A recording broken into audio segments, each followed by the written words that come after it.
You ask Tiger to solve. This deals with linear equations with one unknown.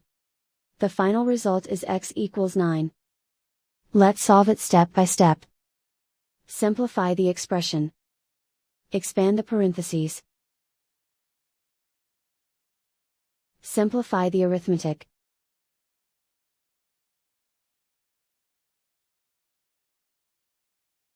Group all constants on the right side of the equation. Add 6 to both sides. Simplify the arithmetic.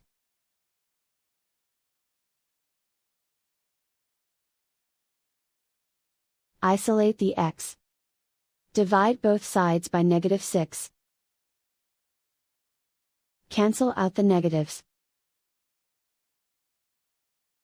Simplify the fraction. Cancel out the negatives. Find the greatest common factor of the numerator and denominator.